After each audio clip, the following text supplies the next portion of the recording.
আমি তো ওনার কথা শুনে হতভম্ব হয়ে যাই। আমার শাশুড়িও কি তবে আমার ব্যাপারে সব জানে?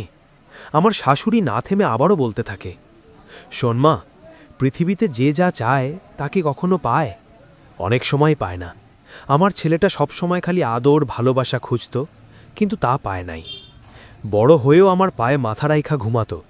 জানিস, ও জমানো টাকা দিয়ে এটা ওটা কিনে লুকিয়ে রেখে দিত, কিন্তু আমি ঠিকই দেখে ফেলতাম। আর ওই জিনিসগুলো আর কারণ না, হবু বউয়ের জন্যই হয়তো রাখত। ওর তো আর কোনো বোন নেই। তা আমি ঠিকই বুঝতাম। তুই ওর ঘরের আলমারির পশ্চিম পাশে ড্রয়ারটা খুলে দেখিস, অনেক কিছু কিনে জমাইছে তোর জন্য। দেখ, আমি ঠিকই বুঝতেছি হয়তো আজ রাতটাই আমার শেষ রাত। তারপরে এই বাড়িতে তুই আর সে থাকবি। কত ভাবতাম দু একটা নাতি নাতিনি থাকবে বাড়িতে, ঘরগুলো আবার ভরে যাবে। কিন্তু দেখ, তা দেখার কপাল আমার নেই। আর এই জীবনে কষ্ট করছি মনে হলেও আবার বুঝি যে ছেলেটা আমারে কোনো কষ্টে রাখে নাই। কিন্তু আমি পারলাম না রে, আমি পারলাম না ছেলেটার একটু সুখে রাইখা যাইতে। পোলাটা আমার রাতে ছাদে উঠা একলা একলা কাঁদে। আমি দেখেও লুকায়া যাই, যেন আমারে না দেখে। ও যদি জানতে পারে যে আমি তোদের এই ব্যাপারটা জানি, তাইলে ও খুব কষ্ট পাইবে। তোরে আর কোনো কিছু কমু না, আমারে মাফ কইরা দিস। আমি না বুঝাই তোরে এই বাড়ির বউ বানায় আনছি। এখন যা, গিয়ে ঘুমা। আমি শেষবারের মতন আজকে একটু ঘুমাই। তুই পারলে আমার একটু অজুর পানি আইনা দিস, নামাজ পইরা ঘুমাই, যদি সকালে সুযোগ না পাই। আমি এতটাই পাষাণ হয়ে গেছিলাম যে ওই দিন শাশুড়ির পা ধরে মাফও চাই নাই। অজুর মগটা হাতে দিয়ে ঘর থেকে বের হতেই দেখি আমার স্বামী শাশুড়ির ঘরের বারান্দা থেকে উল্টো দিকে হাঁটতেছে। তার মানে উনি এতক্ষণ সব শুনছে। শাশুড়িকে অজুর পানি এনে দিয়ে আমি আমার ঘরে চলে আসি। উনিও একটু পরে এসে ঘুমিয়ে পড়েন। পরদিন সকালে উঠেই শাশুড়ির ঘরে যাই। দেখি উনি অনেকক্ষণ আগেই উঠেছেন ঘুম থেকে। নামাজ শেষ করে তসবিহ হাতে বসে আছেন। আমি জিজ্ঞেস করি, আম্মা, কিছু খাবেন এখন? চা বানিয়ে দেব? উনি আমাকে না করে দেন। আমিও নামাজ শেষ করে রান্নায় ব্যস্ত হয়ে পড়ি। আমার স্বামী ওই দিন অফিসে যায়নি, ঘরেই থাকেন। একটু পরপর শাশুড়ির খেয়াল করছেন, খোঁজ নিচ্ছেন। দুপুরে খাওয়ার পরে একটু শুয়ে থাকি। কখন ঘুমিয়ে যাই বুঝতেই পারি না। ফোনের আওয়াজে ঘুম থেকে উঠে পড়ি। দেখি আমার বয়ফ্রেন্ড ফোন দিয়েছে। আমি কেন জানি তখন কথা বলতে সংকোচ বোধ করি, তবুও কথা বলি অনেকক্ষণ। সে আবারও আমাকে ডিভোর্সের ব্যাপারটার কথা বলে। আমি ঘোরের মধ্যেই বলে ফেলি আমার শাশুড়ি হয়তো আর বেশিক্ষণ বাঁচবেন না, শাশুড়ির মৃত্যুর পরেই ডিভোর্স হয়ে যাবে। তারপর যথারীতি অন্য কথা বলতে থাকি। হঠাৎই আমি আমার স্বামীর চিৎকার শুনতে পাই।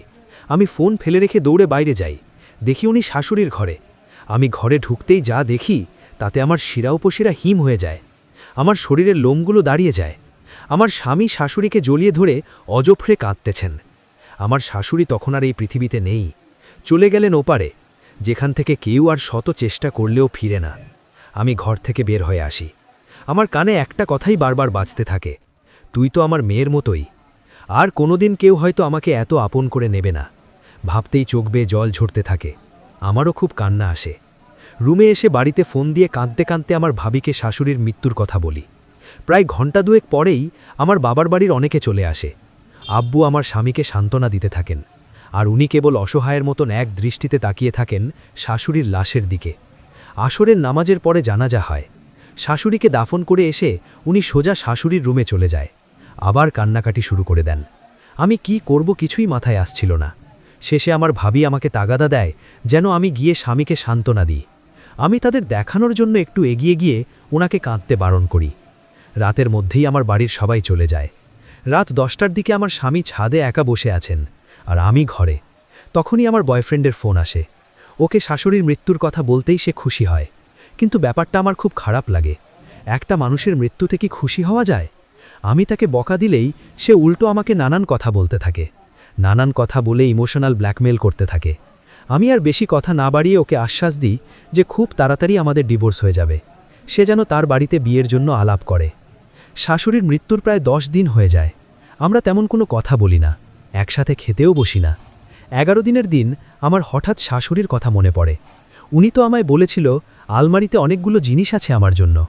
আমি ওনার প্যান্টের পকেট থেকে চাবি নিয়ে ওই ড্রয়ারটা খুলি। দেখি পশ্চিম পাশে ড্রয়ার পুরোটা ঠাসাঠাসি ভর্তি। অনেকগুলো সুন্দর সুন্দর শাড়ি আর কিছু 3 পিসের কাপড় খুব সুন্দর ডিজাইন করা, অনেকগুলো গহনা আর একজোড়া সুন্দর পায়েল এবং একটা সোনালি রঙের ঘড়ি। আমি ড্রয়ারটা বিছানায় নামিয়ে সবগুলো জিনিস নাড়িয়ে দেখতে থাকি। পায়েল জোড়া খুব পছন্দ হওয়ায় তখনই আমার পায়ে পড়ে নেই। তারপর আবার সবগুলো জিনিস গুছিয়ে রাখতে যাই, তখন পায়েলের ঝুনঝুন শব্দ পেয়ে উনি ঘরে চলে আসেন। এসেই আমাকে বকাবকি শুরু করেন। আপনি কোন সাহসে আমার ড্রয়ারে হাত দিয়েছেন? আপনাকে কে অনুমতি দিয়েছে? আপনি একবারও আমাকে জিজ্ঞেস করেন? বলেই সামনে এসে আমাকে একটা থাপ্পড় মেরে বসে। আজ পর্যন্ত কখনো আমার সাথেও এমন করেনি, অথচ ওই দিন আমাকে থাপ্পড় দেওয়ার মানেটা আমি আজও বুঝিনি। কিন্তু থাপ্পড় খেয়ে আমার রাগ উঠে যায়। আমি উল্টো ওনাকে ঝাড়তে শুরু করি। আপনি কোন সাহসে আমার গায়ে হাত তুললেন? আপনি কি ভাবছেন আমি কিছুই বলবো না? আমাকে আর 10টা মেয়ের মতো ভাববেন না। উনিও বলতে শুরু করেন, তোকে কি ভাববো? আর তুই 8-10টা মেয়ের মতো হবি কেন? তুই যে কেমন মেয়ে তা আমি খুব ভালো করে বুঝতে পারছি। আমিও রাগের মাথায় বলতে শুরু করি, হ্যাঁ হয়েছে, আর বলতে হবে না। আমাকে ডিভোর্স দিয়ে মুক্ত করেন এবার। আমি আর আপনার সাথে থাকতে পারবো না। ওনার মুখটা শুকিয়ে যায়। তারপর একটু নিচু গলায় উত্তর দেয়, তোর ভালো না লাগলে তুই চলে যা। আমি কেন আগ বাড়িয়ে ডিভোর্স দিতে যাব? যা, এক্ষুনি চলে যা। দেখ তোর কোন দরদি তোকে নেয়। আমিও আর দেরি না করে তখনই নিজের বাড়ি চলে যাই। ওই দিনের সেই ভুলের মাসুল কি হবে তা আমি আন্দাজও করতে পারিনি। কিন্তু আস্তে আস্তে আমার সব বুঝে আসতে থাকে। কিছুদিন পর আমার বাড়িতে ডিভোর্স লেটার চলে আসে। আর সেই লেটারটা সবার আগে আমার বাবার হাতে পড়ে। বাবার হাতে চিঠিটা আসতেই যা বলেন তা ছিল আমার কল্পনার বাইরে।